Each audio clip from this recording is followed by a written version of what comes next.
YouTubers, welcome back to Maxwell Star's YouTube channel.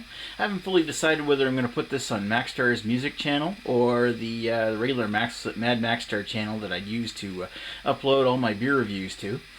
But I figured I'd do up a little vinyl video, and I'm not 100% planning to do a whole lot of vinyl videos, although I am also very passionate about vinyl as I am with computers as well as beer.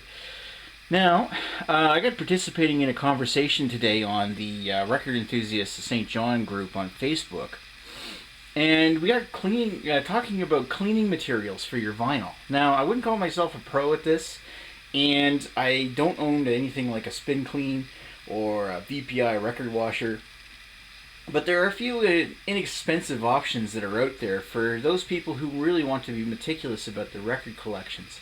And there's a couple things that I've come across in the last few months that might be of use to some people when it comes to cleaning, keeping your records clean. Now, the typical things that you would expect from the poor fidelity to vinyl are those such as the nuances like pops and clicks and scratches when you're listening to the record. And to some people that may be what you want out of vinyl. But there are some technological differences with the vinyl that make this old technology even far superior than the technology behind the CD. And that is that it's a much higher dynamic range as well as much cleaner sounding once you get in underneath all that dirt. Now it's important to note that underneath all the dirt, like every scratch, tick, and pop is something on the vinyl that isn't supposed to be there. Now it could be a poor pressing, it could be scratches, it could be dust, it could be dirt, it could be static, but that's another story. However, for those who really want to get the best sound quality out of their vinyl, cleaning your records is incredibly important. But you'll be happy to note that for those who want to work on the budget, doing your record collecting, there are a number of options out there for you. And I'm going to display a few things here. Some I've come up with on my own, and a couple of other things are worth having. And I'll show them to you here in a second. Alright, so one thing I can say about cleaning your records is it allows you to be a little more successful in your hunt for the perfect vinyl. Now, some people will only want mint condition records, and you know what? I can completely sympathize with that. And even a dirty record is nothing you'd ever want to go after. But some people, like myself, I don't mind picking up a record that's dirty as long as I can clean it. Scratches you can't remove from the surface of vinyl, but dirt, most of it you can. Now, I picked up a couple of records recently, and I'll show them to you. I got a nice copy of a 1973 pressing of Pink Floyd's Dark Side of the Moon recently for $8, and it was in good plus condition according to the store. Now, if the surface was dirty, there was no scratches on it, and this is what I ended up getting. Is that if you look at it, nice, bright, and lustery, very pretty looking record, to be totally honest. Very nice, and it actually sounds quite awesome. And here was the big one. Maybe not as cool as like Pink Floyd's Dark Side of the Moon. I love that album. And this one here was a different one that I picked up yesterday for less than a quarter, I think it was. Picked up a whole stack of vinyl records that I grabbed, like 25, maybe 30 records, and paid $5 for the whole thing. And I got this 1969 beauty in here. The Age of the Aquarius from the Fifth Dimension, and it was filthy. It was absolutely filthy, but there were no scratches on it. And this is what I got out of it, is that I got another very pretty looking vintage record. This thing is 44 years old. There's a couple of light scratches, surface scratches you can see on there, but other than that, it plays nice. It plays really nice. So that one was a major score in my opinion. Very nice record. So there's certainly some real advantages to cleaning your vinyl. So now that I've demonstrated just how nice cleaning your records can be, what can I suggest to clean them with? Well, there's 3 options in my opinion, without having to resort to spending $80 and more. There is the anti-static brush, there is the RCA disc washer brush, I'll show you each one, with the D4 Plus cleaning solution, and there's also some homegrown remedies you can also use as well. First of all, I'm going to show you what the brush is. This is a Project Brush It But there's a number of different products on the market like this, and it's an anti-static record cleaner. And what it is it's got a series of anti-static carbon fiber brushes that and a metal housing, which help absorb static electricity off the record. Not very well, mind you, but it does do an excellent job of cleaning through the grooves. The brush itself looks like this, and I've used mine, so it's a little fanned out a little, but basically what it is this whole thousands and thousands of little fine bristles, which will reach down and into the groove of the vinyl as it spins around and actually dig up all the dirt that's like sitting there loose inside the groove. Stuff that may have been impacted down into the groove, and also stuff that's sitting on the surface. Like as soon as you take a record out of its jacket, it may have dust already on it. You play that with your record player just once, it could get stuck inside the grooves permanently. So at very least, if you're going to get anything, I recommend one of these anti-static brushes, and these are cheap. I picked mine up for $14.99 plus tax over at Backstreet Records here in St. John, and and you can get them even cheaper on eBay, I believe. Although this one here is from a reputed brand name. After all, Project makes some really nice turntables. The other thing I can suggest, and I picked this one up over at Second Spin St. John. This one is the RCA. Yes, RCA still makes the record stuff. The RCA disc washer. And what it is, and you might have seen these before if you're into vinyl, through other people, like older people's record collections, is that it's actually a fabric brush. In this case it's corduroy with a wood body. It's really nice. Oh, I just dropped it. Comes in this nice little pouch, which is a nice touch. There's also a little cleaner brush that I forgot to bring in here, but basically what you do is you take your cleaning solution and you apply a couple of drops on top of here and on the side with the arrow, and then drag it along your vinyl. I'm going to demonstrate this. And also, another way to do it is, I've also got this stuff. You can make your own record cleaning solution quite easily. And in order to clean it up, I recommend getting something like this, which is a microfiber cloth. You can pick these up cheap at the dollar store. Now it's important to note there's a couple of different types of microfiber cloth. Get the smooth kind. There's ones out there that have all kinds of little bristles hanging off of the whole thing and they scratch your vinyl. I would not recommend those. But the nice smooth ones are very good for cleaning your vinyl. I picked this up over at a local dollar store in Brunswick Square for, I think it was like $1.50 for two, so it's pretty cheap. So that said, how exactly do I make my record cleaning solution? Well, it's really, really, really simple. You take some alcohol and you take some distilled water. Now, what should you use for alcohol? Be very careful with selecting this. Don't use anything that contains ethanol. Why? It's not that ethanol itself that's bad, but here's why. You want to be careful that whatever you use is as pure as possible. If you use something that's, say, like this right here, where it says rubbing alcohol compound, look on the bottle, it says 95% ethanol. I use this for electronics.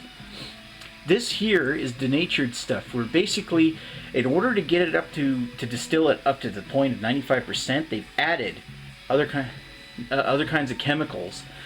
And also, you know, so they can even sell this at a drugstore. I think this came from Lawton's or Sobeys or something. In order to be able to sell this cheaply for like $3 a bottle, they put stuff in it to make it unconsumable. So it's not just alcohol you're buying. You're also buying whatever poisons they put in it so they can sell it legally. Now, if you by chance live in an area where you can buy this, and I brought this back from when I lived out west about 7 years ago, so it's old, you can find Everclear grain alcohol, which is distilled from 100% selected grains. It's actually stuff you can drink, not that I do. And it's 95% pure. It's even got a flammable warning on it. Not, was it overconsumption may endanger your health? Yeah, I was adding this to Everclear and Cokes for a while, and then I decided to, against it. But it's basically, it's pure alcohol. So I find that stuff works really well, but you're not likely to find it. The best stuff that you can find is over in, like, say, I think Shoppers sells this stuff, and it's isopropyl rubbing alcohol, but it's 99% pure. There's hardly anything other than in it than just straight isopropyl rubbing alcohol. But you got to be very careful in how you make it. You can only use about 20%. What I did with this one here is I filled up a little bit at the bottom of the alcohol, so it makes it last longer, and then fill the rest up with, let's see here. I used Canadian Springs, but you used ozonated distilled water.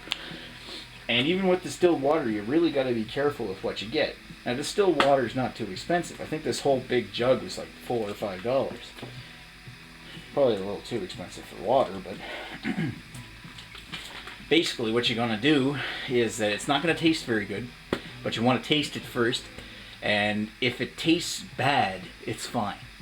See, it's the minerals in bottled water or any kind of water that really give water its characteristic flavor.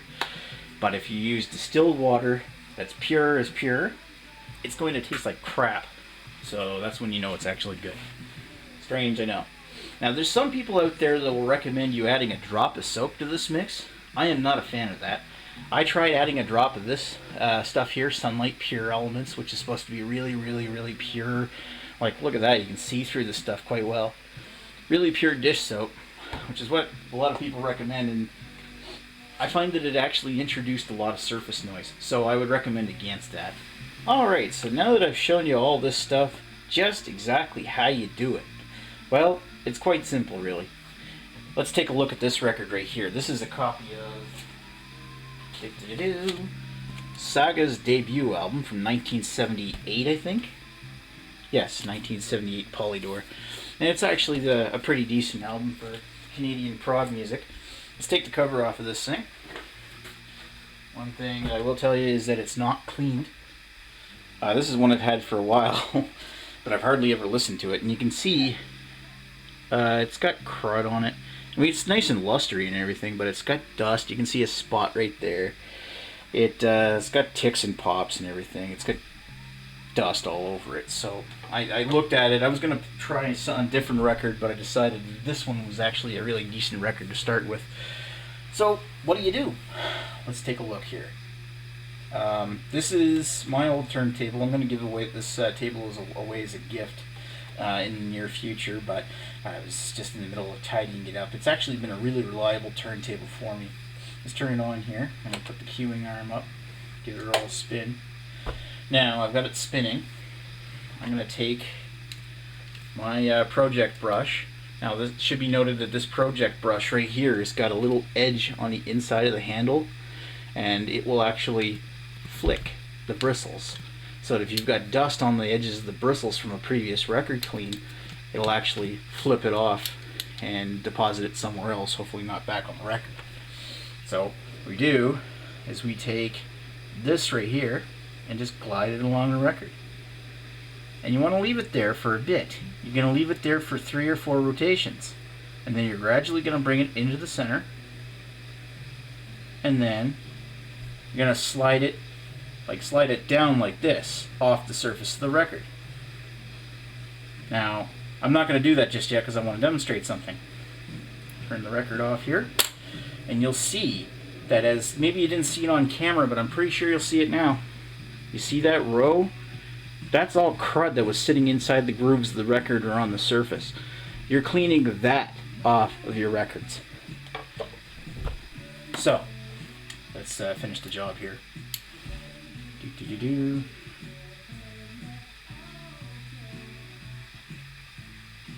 Brush it down like that. And then you can see that in the camera. There's all kinds of dirt and crud at the end of the bristles. Shake it off, and you're good for another round. Now, if it's a really dirty record, you may have to do this more than once. I usually do, because it only takes a couple seconds to do this. And then bring it back down. Alright, so that's enough of that.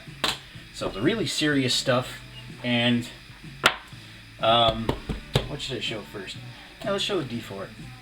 This is D4 Plus fluid from the RCA. These things, I think you can get these for like $7 for the single bottles. And this whole rig, with everything, the bag and everything, was about $20 down at Second Spin. And what you want to do is you want to take with the cap off, of course, and draw a little line along the edge until you get just the edge where this arrow points is wet. And then you don't really want your record running. I don't necessarily recommend doing this on your own turntable, but if it's all you've got, it's a flat surface that can spin, you can do this on. And you want to take the brush like this and just run it along the surface of the record. And make sure that you're getting it on the corner that the wet spot's on. That sounds bad. And you're going to give that about 3 or 4 spins. You want to make sure you get it in there and get the groove. And once you've done that, flip it to the other side so you get the other edges of the bristles. And don't let it drag the record on the slip mat, by the way. So make sure you're always turning it at the edge of the record too. And you want to clean it that way. But a rotation or two will take the wet crap off of it. And it's usually pretty good. That stuff works really well. But what if you're really cheap and you don't want to spend $20 on a brush, or even $15 on one of these anti-static brushes? Well, geez, I recommend at least do something to clean your vinyl. It's better than nothing. So let's take a look at the cheapest of all 3 options. This was $1, less than $1 for one of those. This stuff was really cheap to assemble, and it's just a used spray bottle from some screen cleaner. So let's take a look at this one. Turn it back on. And what I do, and some people might want to actually spray it on the cloth first. I don't care. I just do it this way. See? Let's give it another spray for measure. Usually it's about 3 or 4 depending upon how dirty the record is. And you want to take it and fold it up, and you want to use 2 fingers so that you do it this way. And do it starting at the edge. The edge is usually the dirtiest part of the record. And then work your way in, not pressing down too hard that it stops the record, but work your way in till you get to the very center. If you start using more fingers than just 2, then it puts too much stress on the record and slows it to a complete stop. And you might want to do that more than once.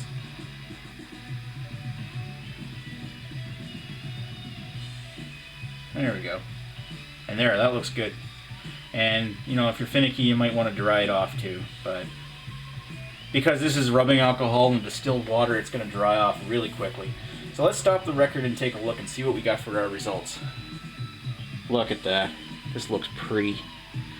See if I can get some nice shine on that record too. Like, look at that. That just cleaned it up really well. That was a perfect record to demonstrate this with. Just nice and shiny and lustery, and I won't call it mint condition or anything, but it's really, really nice. And you can repeat that whole process for the next side, but I'm going to save you the time and just say that, you know what, doing some kind of record cleaning is better than nothing. Let's flip it back over. Turn my CD off here for background. Put the record player on. And I can only play a little section of this because of copyright issues on YouTube. But this will give you a little demonstration of how good it can sound.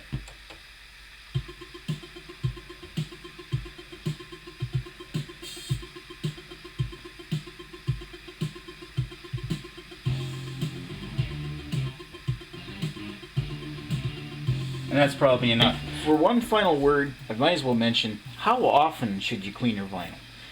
Generally, as a rule of thumb, vinyl stays pretty clean if it's not being used. If it's being kept in its sleeve properly with a plastic cover over it, in a enclosed record shelf, it's going to stay clean. There's not going to get any dust get in there. Not a whole lot of dust. There's going to be some there's going to be some leftover dust inside the sleeve. There's going to be some dust that's going to impact that plastic surface the very moment you take it off the friggin' record player. But, it's not going to get really dirty unless you're manhandling the disc or hand-fisting it, and you're like getting fingerprint smudges all over the record. It's, it's going to stay pretty pristine, really. Biggest thing I recommend when it comes to taking your record off and putting it away, and then you went to play it again later on, maybe a few weeks down the road, then I would still recommend giving it a quick brush down with this, and then, just play. Because you don't want any dust getting impacted in those grooves. Otherwise, it's really going to make it sound like crap. Or, maybe those ticks and pops are what you like. Me, personally, I like taking vinyl albums and I like ripping them into my computer into 24-bit FLAC files so that I get that pristine audio quality that comes with this technology.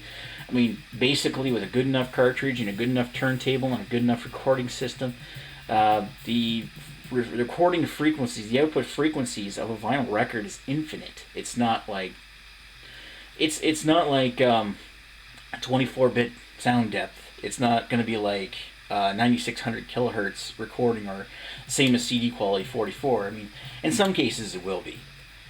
The human audible range is like 20 to 20,000. But I tend to believe that slightly above that and slightly below that, you can feel more than you can, and a subliminal level more than you can actually, hear. But I digress about that. If you want, what I do is when I record these audio things to using Audacity into the computer, I like listening to them at work, and I don't really like the sound of pops, clicks, and scratches. At least not very many. Like one or two here and there is fine. It's inherent with the technology. You're going to get something. But as long as it's not like a constant pop, pop, pop that overpowers the music. I don't mind anything in the quiet areas, but really, if it's very noticeable, it's annoying. And that's why I clean my records, really. So hopefully that gives you something to go on. Gives you some pointers, and maybe I'm just a crazy lunatic that cleans too much. I don't think that's ever been said about me before, but anyway, thank you for watching Maxwell Stars YouTube channel. I hope you enjoyed watching this video and you got some handy pointers of what to do with your dirty vinyl. It can really improve your chances of finding that great record if you get one that's scratch-free but has crud all over it. So, by crud I mean like dust, so not like mud, because that's going to scratch. Whatever. Thanks for watching, folks. We'll talk to you later. Cheers.